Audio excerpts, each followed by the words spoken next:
this circumstance could lead to an open conflict with the French. We shall cross, and without delay.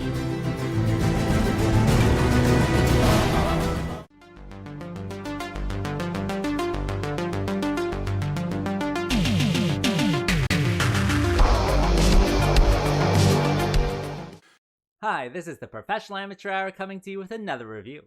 This week, Leo sent me Washington's Armor, and this 2022 film was directed by Tammy Lane and stars Willie Mellina, Tim Ross, and Lynn Hansen, among others, of course. The story of this movie follows the myth of George Washington before he became an American general, and that is because America did not exist for a long time, and he was actually a British general before that. So he is there in command of his squad and a little bit of the army, and he is fighting the French on the American continent. And so he has to attack the French and get them to retreat and whatever. And of course, there's a bunch of other stuff involved with all of that. And what will happen exactly? Well, for that, you gotta watch the movie and find out. Alright, so let's discuss this movie. So what works with it? Well, with this one, it is a historical action piece. And I think the action is not bad. It certainly is a little bit kind of gimmicky, I would say, because they all have, these rifles. But the whole thing is like the advantage of having like an actual bullet in your gun is so huge in these fights, where if someone else fires and miss, like you are just at the biggest advantage because you actually have a bullet in your gun, because it takes a few minutes to reload these guns. And I don't know, I thought it was just kind of interesting, kind of gimmicky action. It certainly does a good job, I think, with the action. Certainly it has other problems. We'll discuss that as well. But for like a historical action, certainly does add, the suspense, the intensity that you would expect from an action piece. People running around in the forest, shooting at each other, having to stop, reload. But where's the other guy when you finish reloading? And all that different type of stuff that goes into this, dated action style. And I don't know, it does create interest. I did get involved with kind of this campaign that Washington is on against the French. And so, yeah, you eventually get into it. I thought it was not that bad by the end. So, yeah, that certainly is good. In addition, the action is enhanced by the way it's filmed.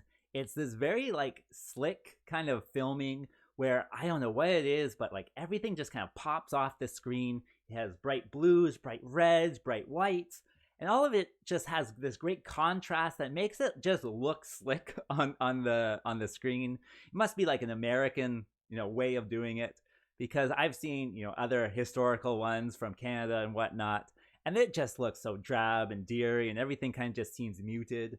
But in this one, all the colors pop, everything just seems vibrant coming off the screen, and so the way it's shot certainly enhances everything else. And I did enjoy all of the locations. It's mostly just in a forest, but I particularly enjoyed the winter locations and all of the snow around. It just adds this kind of like majestic feel to his whole journey, so I did like that as well. And that brings me to what doesn't work with this film. Well, ultimately, it's more about the myth of George Washington than anything else. So I don't even think I would take any of this as true. It does say it's the untold story, so I guess that, take that as you will. But yeah, it's just kind of about the myth. I would even say it kind of like borderlines like propaganda at some times, just because they leave out all of the problematic stuff that has to do with George Washington. They just like don't talk about it, even though you can like see it on screen. You're like, I think this is a problem, but no, they don't say anything about it. And so if you're looking for, that kind of fantasy of American history, then this is going to be a great movie for you. If you're looking for, historical accuracy, maybe not the best one to check out. Another thing that did give me some problems was the costumes. I found the costumes to be very kind of wishy-washy. Like sometimes the British will be wearing blue and the French will be wearing red, even though their colors are swapped. Traditionally, like the French are always blue and the British are always red.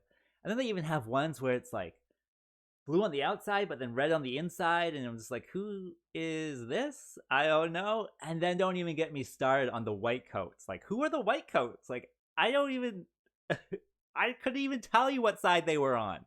And so a bunch of stuff like that is in this one that just causes confusion, I think, with the audience, or at least with me not knowing the myths about, the reds versus the blues.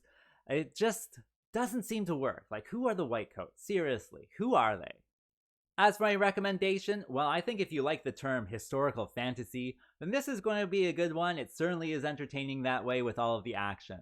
So if that sounds like you, then press play on this one. As for a rating, well, I'll give it the okay score of 4, because it was very okay.